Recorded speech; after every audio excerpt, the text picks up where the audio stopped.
장애인 문화복지신문 제515호 제8면 기사입니다. 부천시 2026년 돌봄사업 통합교육 실시. 담당자 90여 명 참여. 부천시는 지난 9일 시청 소통마당에서 3개 구청과 37개 동행정복지센터 팀장 및 돌봄 업무 담당자 90여 명을 대상으로 2026년 돌봄사업 통합교육, 누구나 돌봄 통합돌봄을 열었다. 통합돌봄 사업은 일상생활에 어려움을 겪는 시민이 살던 곳에서 건강하고 안정적인 생활을 이어갈 수 있도록 지자체가 중심이 돼 의료 요양 돌봄 서비스를 통합해 연계 제공하는 사업이다. 이날 교육에서는 누구나 돌봄과 통합돌봄 사업의 2026년 운영 방향을 공유하고 사업 지침 변경 사항과 플랫폼 활용 방법을 중심으로 현장에 바로 적용할 수 있는 내용을 다뤘다.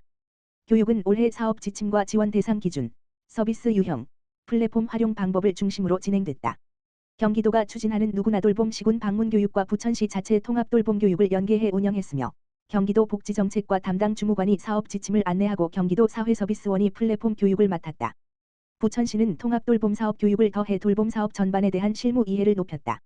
이어 진행된 교육에서는 올해 3월 전국 시행을 앞둔 의료 요양 돌봄 통합 지원 체계를 중심으로 통합 돌봄 사업 지침과 주요 변경 사항을 설명했다. 아울러 지자체 역할과 업무 절차, 보건의료 분야 연계 방안 등을 다뤘으며 대상자 확대에 따른 전달 체계 변화와 부서 간 협업의 중요성을 강조했다. 모영미 부천시 돌봄지원과장은 이번 교육은 2026년 돌봄사업 환경 변화에 대비해 동구 담당자의 업무 이해를 높이는 데 목적이 있다며 부서 간 협력과 실무 역량 강화를 통해 시민 중심 통합 돌봄 서비스를 안정적으로 추진하겠다고 말했다. 부천시는 올해 3월 본사업 시행에 앞서 사업 이해도를 높이기 위해 관계기관과 현장 담당자를 대상으로 교육과 홍보를 이어가며 통합 돌봄 전달 체계를 안정적으로 구축하고 시민이 체감할 수 있는 돌봄 서비스 제공에 힘쓸 계획이다. 시흥시 평생학습 프로그램 장애인 우선 선발. 시흥시 시장 임병택은 장애인의 평생학습 참여 기회를 확대하고 학습 접근성을 높이기 위해 대야 정원 평생학습관에서 운영하는 정규 강좌 모집 시 강좌별 모집 정원 중 1명을 장애인 우선 선발로 운영한다. 누구나 배우는 평생학습, 열린 배움 한 자리는 수강생 모집 과정에서 장애인의 정보 접근 및 신청의 제약을 개선하고 장애 유무와 관계없이 누구나 평생학습에 참여할 수 있는 환경을 조성하기 위한 취지로 마련됐다. 시는 이번 제도 시행에 앞서 강사들을 대상으로 장애인 평생학습의 이해와 유형별 특성 및 등 역량 강화 교육을 선제적으로 실시했으며 이를 통해 제도적 접근성 확보를 넘어 강사와 학습자 간 상호 이해를 바탕으로 한 장애 친화적 학습 문화가 정착될 것으로 기대하고 있다. 대상 강좌는 대야 정원 평생학습관에서 운영하는 모든 정규 강좌로 오는 2월 23일부터 27일까지 진행되는 수강생 모집 시 장애인복지법에 따른 등록 장애인을 1명씩 우선 선발한다. 우선 선발 대상자가 없으면 일반 신청자에게 순차적으로 기회를 제공해 학습 기회의 공백을 최소화할 방침이다. 수강 신청은 27일까지 시흥교육 캠퍼스 속 SSOC에서 회원가입 후 온라인으로 하면 된다. 김상동 평생교육원장은 이번 제도는 장애인의 학습 참여를 복지 차원이 아닌 권리로 인식하고 참여 기회를 실질적으로 보장하기 위한 것이라며 일반 학습자와의 형평성도 고려하면서 장애인의 학습 접근성을 높여 보다 포용적인 평생학습 환경을 만들어 가겠다라고 말했다. 대야 정원 평생학습관 1기 평생학습 프로그램 수강생 모집. 시흥시 대야 정원 평생학습관은 오는 2월 23일부터 27일까지 2026년 1기 평생학습 프로그램 수강생을 모집한다. 이번 1기 프로그램은 3월 9일부터 5월 16일까지 10주간 운영된다. 이번 과정은 시민의 다양한 학습 수요와 최신 교육 흐름을 반영해 인문 교양부터 자격증 취득, 실생활 활용 중심의 실용 과정까지 폭넓게 구성됐다. 특히 시흥시가 지향하는 첨단 미래 혁신도시 비전에 맞춰 디지털 및 인공지능, AI 분야 강좌를 대폭 강화한 것이 특징이다. 주요 강좌로는 생성형 인공지능, AI과 함께하는 디지털 콘텐츠 제작 챗GPT 활용 과정 인공지능, AI, 전문가 자격증 과정 디지털 드로잉 아티스트 과정 등이 마련돼 시민들이 급변하는 인공지능, AI 기반 사회에 필요한 미래 역량을 체계적으로 기를 수 있도록 지원한다. 아울러 시는 누구나 차별 없이 학습할 수 있는 환경 조성을 위해 전 강좌에 장애인 1명 우선 선발제를 도입했다. 이를 통해 장애 비장애인이 함께하는 통합 학습 환경을 조성하고 평생학습의 접근성을 한층 강화할 방침이다. 이번 1기 프로그램은 대야 평생학습관에서 교양 실용 자격증 등 총 35개 강좌를, 정원 평생학습관에서는 직장인을 위한 야간 강좌를 포함해 총 37개 강좌를 운영한다. 수강 신청은 2월 23일부터 27일까지 시흥교육 캠퍼스 속 SSOC 누리집에서 회원가입 후 가능하다. 이번 모집부터는 공정한 참여 기회 제공을 위해 기존 추첨 방식에서 온라인 선착순 신청으로 변경됐다. 교양 자격증 과정은 2월 23일 오전 9시부터, 실용 과정은 2월 24일 오전 9시부터 신청이 진행된다. 신청 대상은 시흥시민과 관내 사업장 재직자이며 타 시군 거주자는 미달 강좌에 한해 2월 25일부터 신청할 수 있다. 1인당 최대 3개 강좌까지 신청할 수 있다.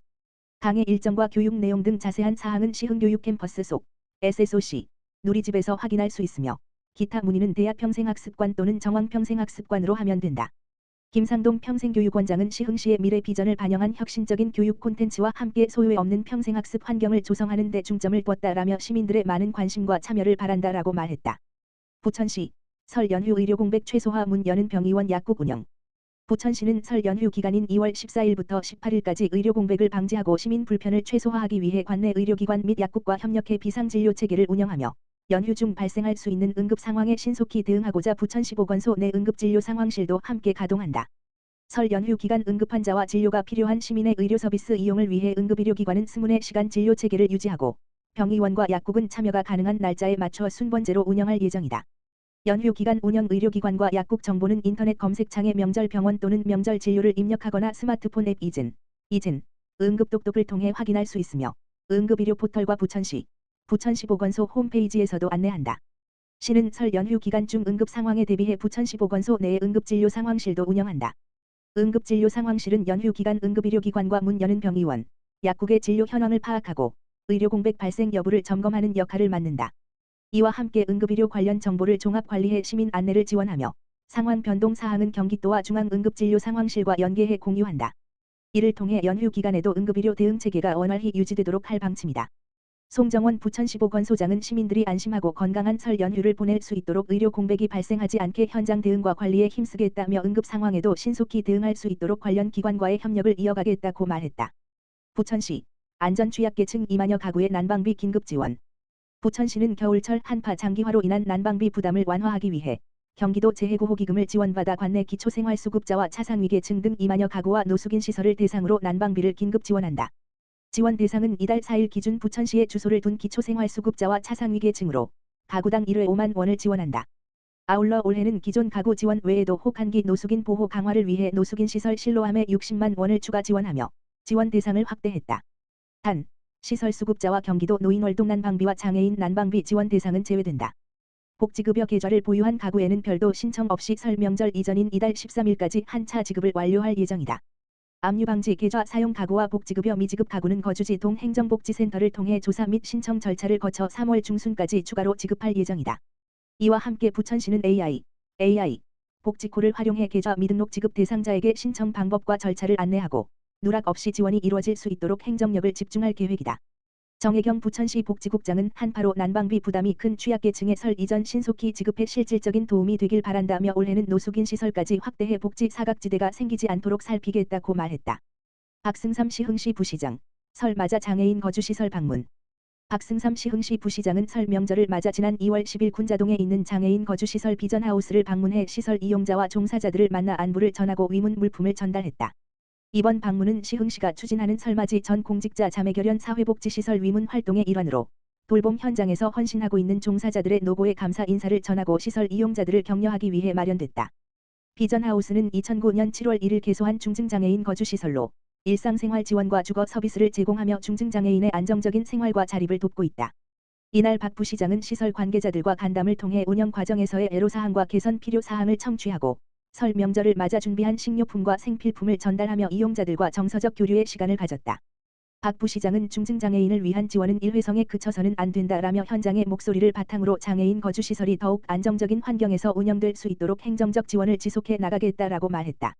권현미 비전하우스 시설장은 명절을 앞두고 시설을 직접 찾아 따뜻한 관심을 보내주셔서 감사드린다라며 이용자들이 안전하고 존중받는 환경에서 생활할 수 있도록 책임감을 갖고 시설 운영에 최선을 다하겠다라고 밝혔다.